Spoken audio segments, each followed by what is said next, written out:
Continuando con la clase, comenzaremos con la unidad número 2 y que habla acerca del magnetismo y la electricidad. Hay que destacar que existen en la actualidad un sinfín de artefactos que nos permiten hacer nuestra vida mucho más fácil y que utilizan las propiedades del magnetismo y de la electricidad. Una de ellas es el tren a bala, que ustedes quizá ya han hablado o han escuchado hablar, o también han podido leer en el libro de clases, y que hace referencia a que es el medio de transporte más rápido en el mundo, alcanzando una velocidad de 603 kilómetros por hora. Imagínense la velocidad que puede alcanzar. Comparémoslo con, no sé, pues la velocidad que podemos alcanzar en un vehículo en la carretera, que es 120 kilómetros por hora. Imagínense la gran velocidad que puede alcanzar este tren y que puede viajar de una ciudad a otra. Para que ustedes puedan tener mayor información sobre este medio de transporte, les dejo el siguiente link o también les envío el link a través del grupo WhatsApp para que lo puedan visualizar. Y ahí ustedes se van a dar cuenta de que existen varias propiedades que nosotros vamos a ver dentro de la clase y que permiten que este tren, ¿cierto?, pueda funcionar gracias a ello. Como modo introductorio, ¿cierto? Podemos decir que el magnetismo es una propiedad que es dada en la materia, pero no así, por ejemplo, todos los materiales la poseen, como en el caso de las cargas eléctricas, que vimos que todos los materiales podían tener carga eléctrica porque eran parte de la materia. En este caso, no todas las sustancias que son parte de la materia presentan la propiedad de ser magnéticos. Solo algunos o los llamados magnéticos, ¿cierto? Son los que presentan esta característica de poder atraer ciertos materiales em, o ciertos metales, ¿ya? Debido a que existe una fuerza denominada fuerza magnética. El magnetismo existe de manera natural en una sustancia denominada magnetita. Y la magnetita, o esta roca, ¿cierto?, que nosotros denominamos magnetita, fue descubierta hace mucho tiempo atrás en Magnesia, en una ciudad griega, ¿ya? Y que permitió a las personas de esa época poder orientarse, así como lo hace, ¿cierto?, esta brújula que nosotros utilizamos hasta la actualidad, le permitió a ellos, ¿cierto?, poder navegar en mar o en tierra y poder orientarse respecto a la ubicación geográfica. Por lo tanto, podemos decir que la piedra, la magnetita, fueron los primeros imanes que se utilizados por las civilizaciones. Existen dos tipos entonces de imanes, los naturales, que ya son de tipo, ¿cierto?, vienen dados de la naturaleza, y los artificiales, que son los creados por los seres humanos. Por lo general, los naturales están formados por hierro, que es la sustancia principal que lo conforma. Yo había dicho que si bien el magnetismo es una propiedad dada en la materia, ¿cierto? O todo lo que contenga materia tiene magnetismo. No todos la confieren o no todos la presentan, sino que solamente de este grupo amplio de elementos químicos, solo 4 a temperatura ambiente pueden presentar la propiedad de ser imanes, ¿ya? En este caso son el hierro, el cobalto, níquel y el galodinio, ¿ya? Que son estos 4. De estos 4, 3 forman lo que son los imanes artificiales que hoy día conocemos, de esta unión de estos 3 minerales. Por lo tanto, podemos decir que los imanes son minerales metalizados. Otra característica que posee o que se puede conferir a un material que no es un imán y que por naturaleza está formado por hierro o cobalto o níquel, es que dice, un imán puede imantar a los metales si se les deja en contacto con ellos suficientemente, produciéndose así los imanes artificiales. O sea que, bueno, yo no tengo imán ahora en este momento, pero imaginemos que esta pila es un imán y yo tengo un alambre de hierro. Entonces comienzo a frotar el imán por un par de segundos o minutos, entre más tiempo mejor, Y esto igual ustedes lo pueden hacer en su casa. Entonces se pone en contacto y al cabo de un tiempo este material se puede imantar y así puede también generar una fuerza de atracción o repulsión sobre otro metal o también sobre el mismo imán.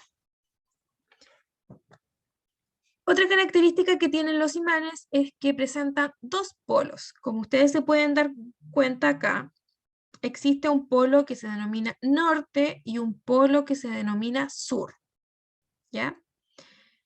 Y también estos imanes presentan o crean un campo magnético alrededor de ellos. ¿Cómo puedo comprobar que lo que estoy diciendo es verdad? A través de un ejemplo o una actividad muy simple, en la cual necesitan tres materiales: un imán, una limadura de hierro y una hoja en blanco. Van a colocar el imán detrás de la hoja en blanco o encima de la hoja en blanco y posteriormente van a depositar un poquitito de limadura de hierro sobre la hoja. Al cabo de unos segundos, ¿cierto? Ustedes van a poder apreciar que la limadura se comienza a orientar, como lo que ven aquí en la imagen, y forma una figura circular alrededor del imán. O también la pueden observar de esta manera, en donde pueden ver que la limadura de hierro se tiende a orientar de un polo al otro, ¿ya? Y estas líneas, chicos, que ustedes pueden observar aquí, se le denominan líneas de campo magnético y que vienen a representar principalmente la línea de fuerza magnética que está asociada o que forma este campo magnético, ¿ya? Si ustedes, no sé, si ustedes pudieran tener este experimento en su casa y pudieran acercar un imán, otro imán o un metal, podrían observar que las líneas tienden a orientarse hacia ese otro objeto, ¿ya? Porque estas líneas vienen siendo la representación de las líneas de fuerza o de repulsión, de atracción o repulsión que existe en este campo magnético.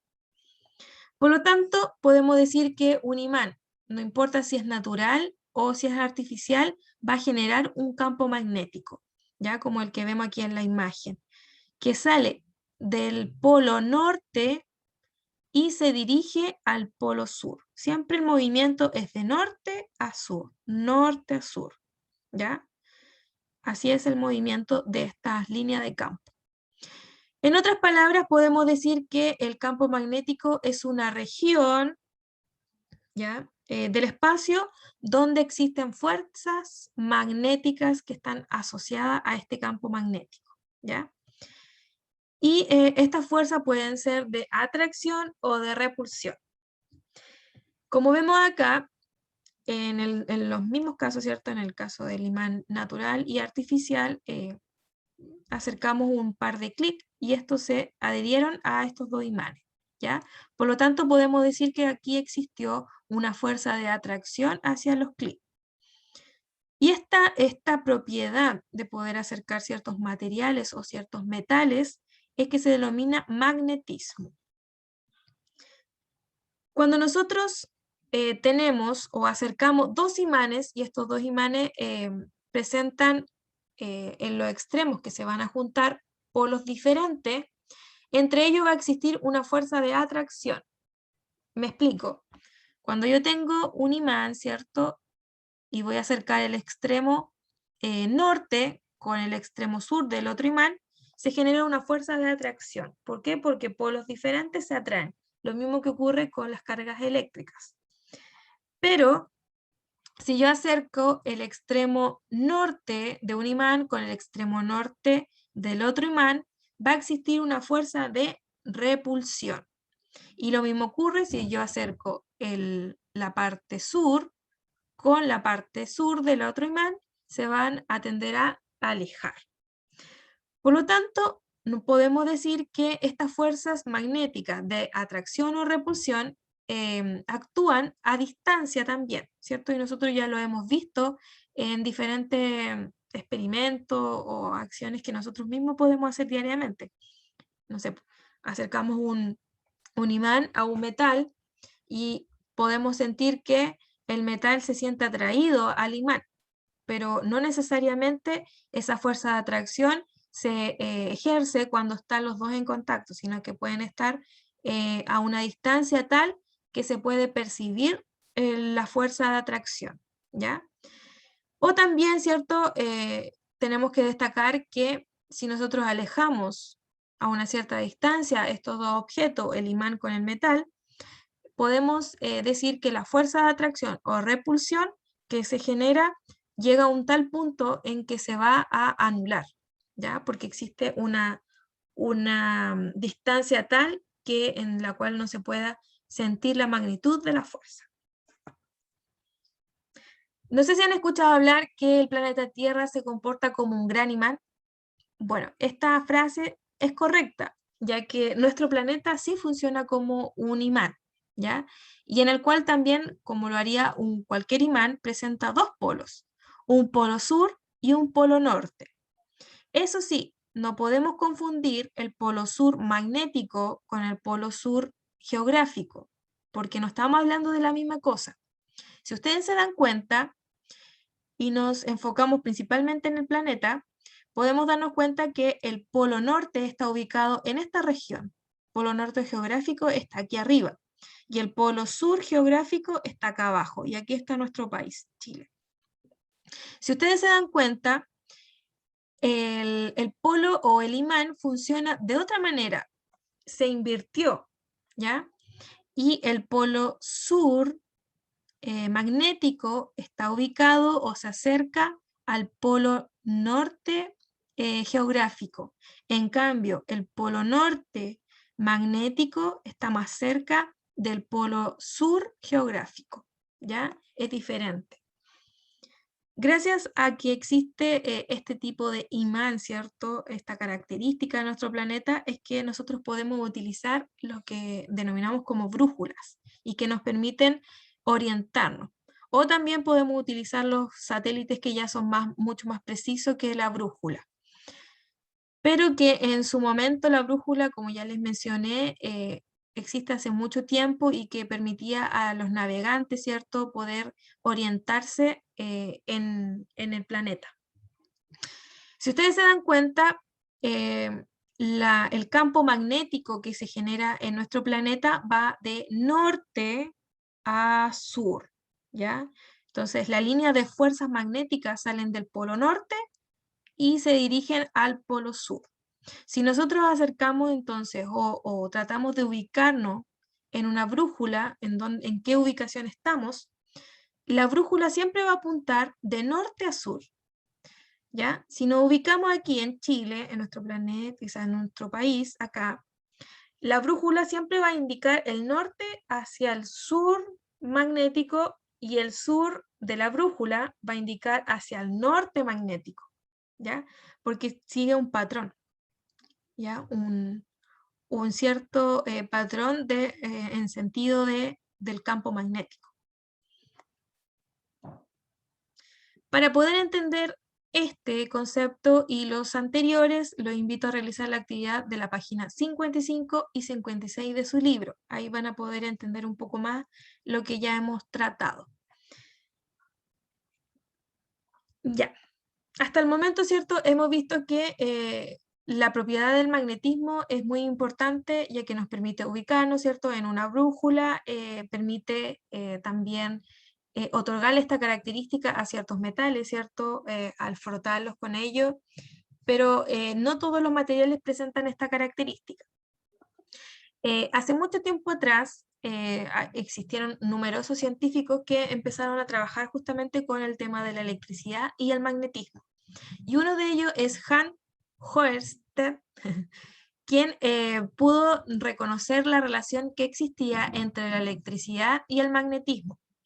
Y esto todo en relación a un experimento, ya que él estaba trabajando con corriente eléctrica a través de un conductor, por ejemplo un cable, y al acercar una brújula pudo darse cuenta que la brújula cambiaba de dirección y esta dirección era perpendicular al sentido de la corriente. Por lo tanto, pudo darse cuenta que la corriente eléctrica produce un campo magnético a su alrededor. O sea que en este cable, al circular carga eléctrica en movimiento, alrededor de este material se genera un campo magnético. Y no necesariamente, ¿cierto? Ya dijimos, el cable o el material conductor presenta esta propiedad, ¿ya? Pero sí se presenta cuando existen cargas eléctricas en movimiento, ¿ya? Y al existir cargas eléctricas en movimiento se genera un campo magnético que se le confiere esta propiedad de ser un material magnético, ¿ya?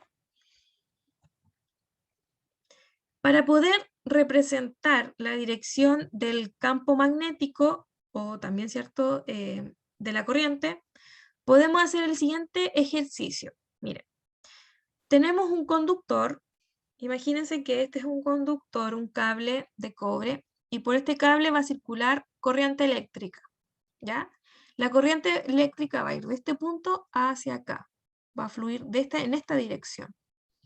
Ahora, nosotros sabemos que por un conductor, y si fluye, ¿cierto?, corriente eléctrica, va a generarse un campo magnético. O sea que alrededor de este conductor se va a generar un campo magnético que va a tener la propiedad, por ejemplo, si yo acercara un imán o acercara un material metálico, va a tener la propiedad de poder atraerlo o repelerlo, ¿ya? Para poder indicar fácilmente cuál es la dirección del campo magnético, hacemos el siguiente ejercicio. Nosotros vamos a tener el cable conductor, ¿cierto?, que circula corriente eléctrica, lo vamos a tomar y lo vamos a tener de esta manera. El pulgar va a estar hacia la dirección de arriba y el pulgar, por lo tanto, me va a indicar que la corriente va a ir en esta dirección, hacia arriba. En cambio, para poder determinar cuál es la dirección del campo eléctrico, vamos a tomar como referencia nuestros dedos y lo vamos a situar de esta manera. Vamos a hacer este movimiento. Por lo tanto, al acercar mi mano, ¿cierto? Y queriendo tomar el lápiz, va a representar el movimiento del campo eléctrico, el sentido del campo eléctrico, ¿ya? Como ustedes se dan cuenta. Por lo tanto, podemos decir que el campo eléctrico va a ser perpendicular, ya va a tener esta forma perpendicular, por lo tanto se va a generar un ángulo de 90 grados referente a la corriente eléctrica. Perpendicular, o sea que se genera una recta aquí, esta va a ser el campo eléctrico y la dirección de la corriente va a ser hacia arriba, o sea, va a ser perpendicular a la corriente eléctrica. Otra manera de ver también lo que acabamos de determinar, ¿cierto? Y lo que descubrió el científico anterior, fue de que cuando se hacía pasar por un medio conductor corriente eléctrica, por este conductor se generaba un campo magnético, ya como el que vemos aquí, representado con estos círculos que van girando alrededor de este conductor, ¿ya? El cual va circulando también corriente eléctrica. Por lo tanto, podemos ver que la corriente eléctrica se mueve en un sentido y el campo magnético en otro. Pero si lo juntamos, ¿cierto? Podemos decir que el movimiento del campo eléctrico es perpendicular a la dirección de la corriente eléctrica.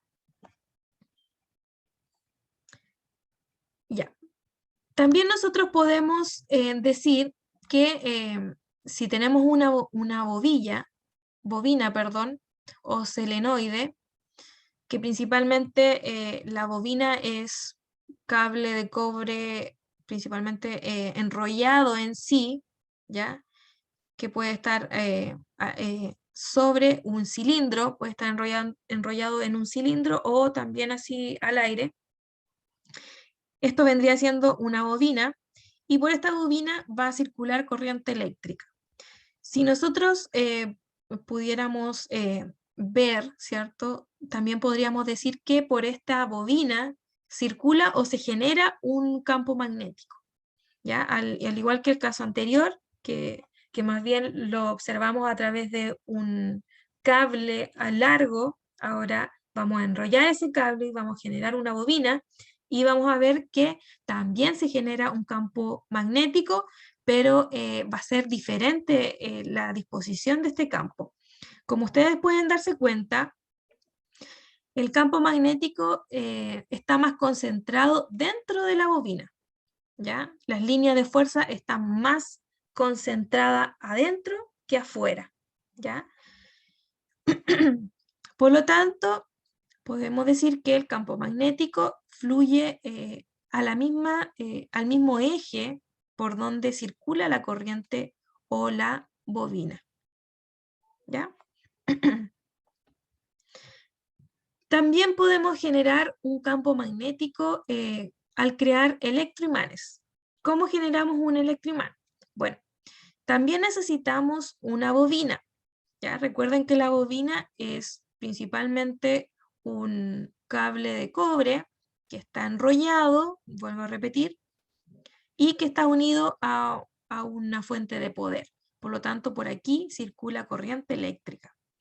Para poder formar un electroimán, yo voy a ingresar un tornillo, por ejemplo, o también puede ser otro tipo de material o de metal.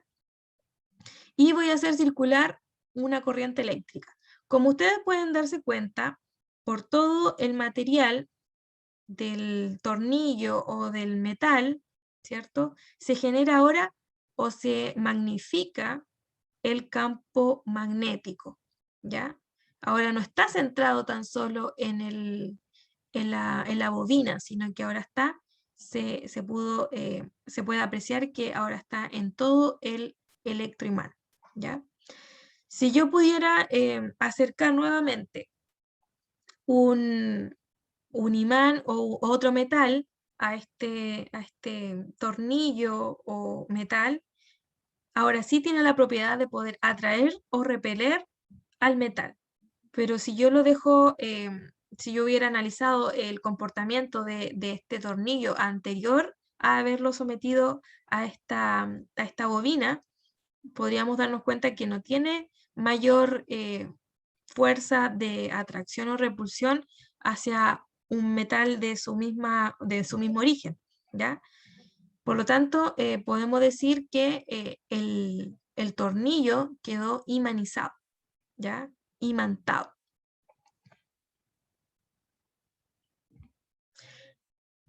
Hasta el momento nosotros nos hemos dado cuenta que,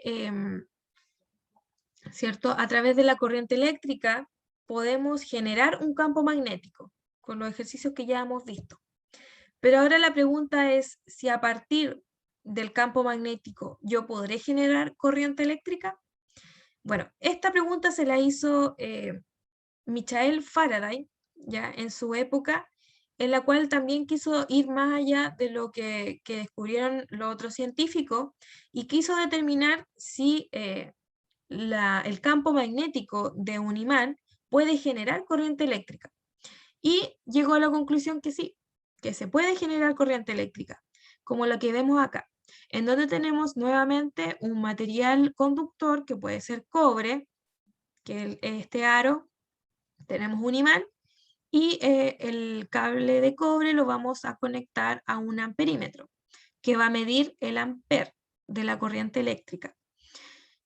Cada vez que el imán entra o sale por este aro, ustedes se dan cuenta que se genera una corriente eléctrica, un flujo de carga eléctrica. Pero si nosotros alejamos el imán o lo tenemos quieto dentro de este aro, vamos a darnos cuenta que no se genera una corriente eléctrica, ¿ya? A este fenómeno se denominó inducción electromagnética, ya que se induce un voltaje debido a la variación del campo magnético, y la variación del campo magnético está asociado a la entrada o salida del imán. Otra manera en que vamos a representarlo es a través de esta demostración. Miren. Ustedes pueden darse cuenta que existe una bobina y que está conectada a una ampolleta, ¿ya? Y tenemos un imán. Y este imán, miren, lo voy a acercar a esta bobina y ustedes pueden darse cuenta que la ampolleta enciende.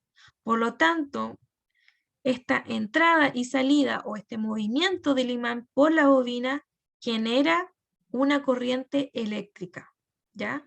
¿Por qué? Porque genera un campo magnético. Miren, si ustedes se dan cuenta, aquí están situadas las líneas del campo magnético del imán, que van del polo norte al polo sur, ¿ya? Si yo acerco por fuera, ¿cierto? Este imán a la bobina, también se genera una corriente eléctrica, pero es de menor magnitud. En cambio, si yo lo acerco hacia el interior, se genera una corriente eléctrica de mayor magnitud, ¿ya? Por lo tanto, lo que estaba determinando el señor Faraday es ciertamente correcto. Se puede generar corriente eléctrica a partir de un campo magnético. Y ustedes, quizás más de alguno, ¿cierto? Quizás sí lo sabe. Existe hoy en día, o ocupamos hoy en día, este planteamiento. Se utiliza a través de qué? De ocupar también generadores de electricidad a partir de diversas fuentes de energía, ¿ya? Como por ejemplo las centrales nucleares presentan generadores que permiten transformar la energía del movimiento en energía, ¿cierto?, eléctrica. Lo mismo ocurre en el caso de estas fuentes eólicas, ¿cierto?, que a través del movimiento del viento transforman la energía mecánica en energía eléctrica. Y lo mismo ocurre, ¿cierto?, en el caso de las centrales eléctricas, ¿cierto?, a través del agua, que permiten que este generador, que también viene siendo la manipulación de un material magnético, ¿cierto?, con la de un material eléctrico o conductor, que se genera movimiento y pasa a transformarse en energía eléctrica. Por lo tanto, estos ejercicios o lo que aprendimos acá, nosotros diariamente lo podemos utilizar, ¿cierto? Y lo podemos evidenciar en nuestra vida cotidiana. Bueno, chicos, hasta el momento esta ha sido la clase. Nos vemos después en otra oportunidad, en otro módulo. Así que lo dejo invitado para que puedan realizar las actividades. Nos vemos, que estén muy bien.